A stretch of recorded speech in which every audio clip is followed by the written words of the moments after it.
Салым холықны қызықсындырған ең актуаль темаларының бірсі. Шоңа да бүгін студиябізге Федераль салым қызметінің Татарстан Республикасы бойынша 5-ші районара инспекциясы бөлігі жетекшісі Мөнир Шайдуллинны шақырдық. Білгіш білән журналист Меңназым Сәфәров аралашты.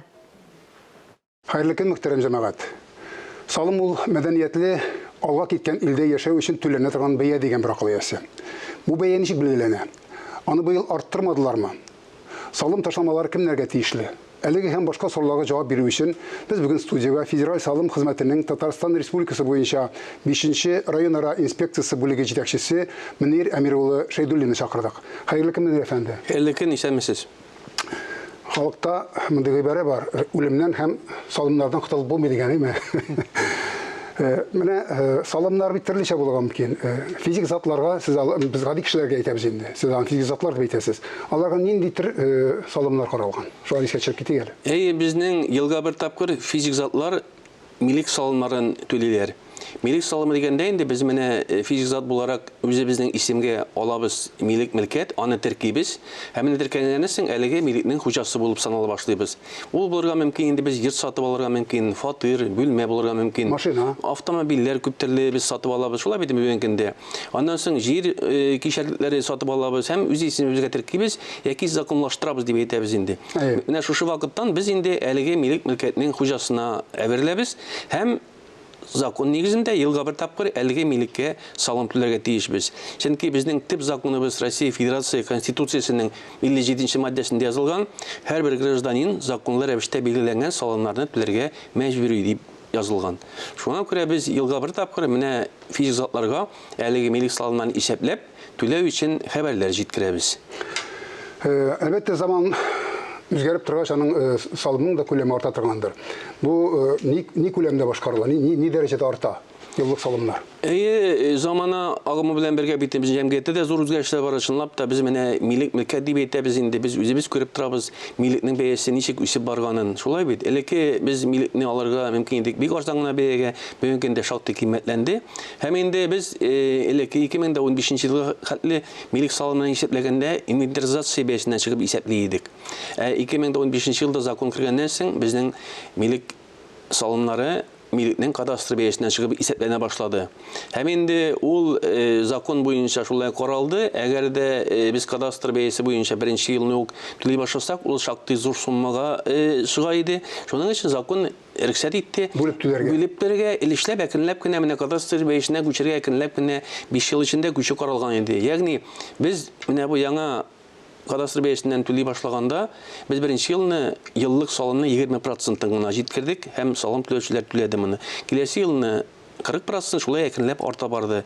Һәм инде безнең илебез президенты карары нигезендә менә бу 20% арту ул чикләнелде. Киләсе елга салым алдагы ел белән чагыштырганда 10%-тан артмаска тиеш. Һәм без моны исәптә тотабыз. Шуңа күрә ел сайын бераз артып килә. Чынлап та бит милек милкәтләрнең бәяләре артып тора инде һәм бу безнең вакыт кысаларына туры килеп, менә шушындый салым законнары кабул ителгән нигездә ел сайын без исәпләп җиткерәбез. Һәм әйтергә кирәк, әлеге салымнарны исәпләп җиткерү безнең салым органнарына йөкләнгән. Без аны ел сайын башкарабыз. Һәм инде без салымнарны исәпләгәндә ел сайын теркәү оешмаларына алабыз хәбәр, кем исемендә нинди милек, кайсы айда нинди дата белән теркәлгән, шул вакыттан башлап салымнарны исәплибез.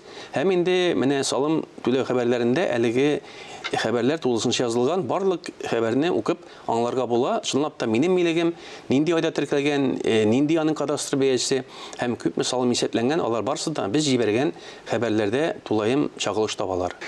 Авыл җирендәге абый-апалар бигрәк тә менә үзебез салган йорт, үзебез хөкүмәт безгә бер тиен дә түләмә заманында без салдык ул йортны, менә хәзер шуңа салым түлибез дигән сүзләр değiştirергә туры килә.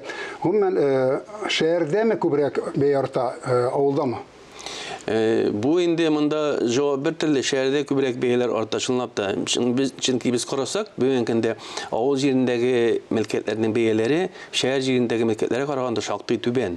Шулай бит инде безнең менә районна карап әле. Ул районна карап, аннан соң инде районның шәһәргә якынлыгы булуына карап та шулай бүгенгә бит без беләбез, менә ярак авылдан барып йорт сатып алу ул шактый арзан бәягә алырга мөмкин. Ә без Казанда милек милкәт алсак, әле ул Казан дип әйтеп шәһәрнең районна карап чынлап та бәйле. Чөнки шәһәрнең үзәгендә бар, анда бәяләр шактый кимә. Шулай бит. Читкәрәк киткән сайын шәһәрнең içендә бәяләр арзаная. Бу инде гадәти хәл. Чынлап та шулай бит инде. Ул коммуникацияларында, транспортка анда шуның уңайлыгы бар. Шунлыктан менә бәяләргә караганда ул аңлашыла ки, шәһәр җирендә бәяләр зуррак һәм шуңа күрә салымнарның да күләме зуррак авыл җирләренә караганда.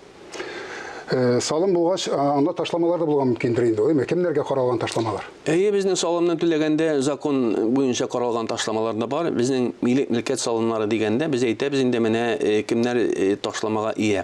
Бу иң беренче чиратта без олы яшьтәге пенсионерларга әйтәбез. Пенсионерлар безгә салым түләгәндә ташлама алалар. Һәм монда әйтергә кирәк, безнең пенсионерлар исеменә теркәлгән милеккә ташлама дигәндә, алар милек ташламасыннан азат ителәләр. Бер йортка салым түләмиләр.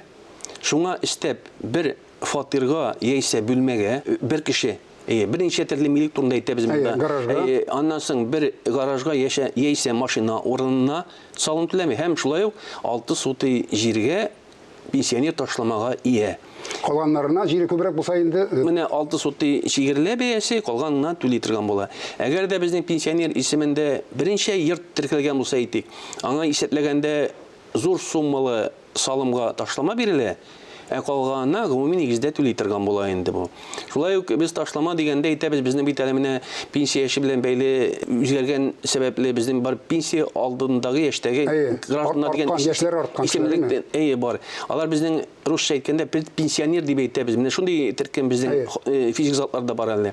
Алар шулай ук кулланалар, әлеге ташламадан кулланалар. Алар бүгенге көндә пенсия алмасалар да, менә шушы пенсия алдындагы яшьтәге булган граждан буларак ташламага ия.